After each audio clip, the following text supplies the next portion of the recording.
Going along seems to be what a lot of people are doing. One of the most shocking things actually for me, maybe it's because I'm a business journalist, but was watching some of the big CEOs, the tech bros that we've come to know them, lining up in advance. And it was a bay in advance, the number one risk that you identified on Tyranny of the 20 things that you talk about. Obeying in advance seems to be something that big business is doing, the law firms are now doing in a flurry. And it seems as though, of course, other Republicans in Congress are doing. What could stop that once that sort of notion of we have to fall in line even before we're asked? How do we walk that back? Yeah, I'm going to start by making some distinctions among the people that you're talking about, because when we talk about the tech bros, I mean the people in Silicon Valley take different positions.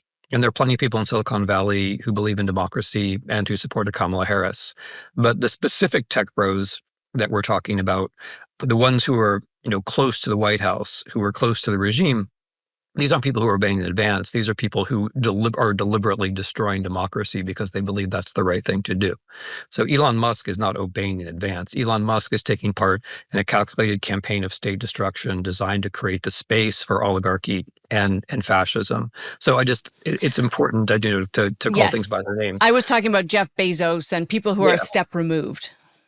Yeah. I mean, no, exactly. One has to make these distinctions. So with Bezos basically, became Exhibit A in obeying in advance when he killed his own newspaper's endorsement of Kamala Harris in October of 2024. And then when he set an editorial line personally along the lines of we must support personal liberties and free markets, which of course is self-contradictory because freedom isn't the thing you say it is. Freedom is the thing that your writers actually want to express. And then when it comes to businesses and some of the universities and the law firms, you have a very good point. And it's puzzling because it's not just a moral failure. It's also a strategic and probably ultimately a financial failure as well. Because if you can't find the means to resist once, you're going to have to concede not just once, but twice and infinitely. And if you can't band together with other people in your own profession, then all of you are going to get picked off one by one. I mean, of the list of things that you identify of the 20, it's chilling because I would say about a third of them are prescriptive and a third of them are warnings.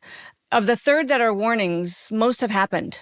The one that hasn't happened is a collapse into a one-party state, which I guess when we talk about a third term for Trump, we're talking about something along those lines. So let me just ask you the tyranny question. Is America sliding into tyranny? Is this, I mean, obviously we're on some kind of path, but what the rest of the world wants to know is, will it be stopped? What's your expectation based on what you know and understand? Mm-hmm.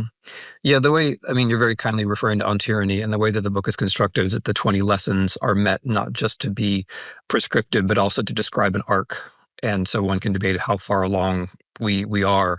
The one, just kind of as a footnote, the one that hasn't happened this Trump term that I'm really worried about is the terrorist attack, because these guys they've fired everybody who was competent. They've replaced them with a bunch of cosplayers at the top of the relevant security institutions. The second and third tiers down have been purged. And below that, there have been a lot of firings and resignations and, an atmosphere of demoralization.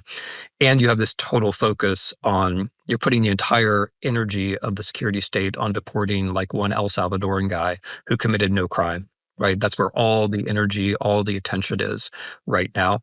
And so there's this strongman rhetoric, but there's actually a hollowing out of the state in the sense that the state should actually be protecting us. So the thing that I'm worried about at the moment, I'm going to publish something on this in a couple of days, is that precisely because they've hollowed out the state, and they were at much greater risk for something coming in from the outside. Like Americans are very self-absorbed, like we're focused on ourselves and our government, but there are actors inside our country and outside our country who would like to do us damage, and this government is creating opportunities for that. So when you ask like what's going to come next, you can't predict it perfectly because it partly depends upon things like that, like the unanticipated stuff. Even if there isn't a terrorist attack, which God forbid, of course, there's so much now in motion inside the US that how it's going to bounce off one another is really hard to say. But I would put it this way. We are definitely facing a regime whose end point is the weakening of the state as the defender of the rule of law, and which wishes to use the state to deter and to punish opposition.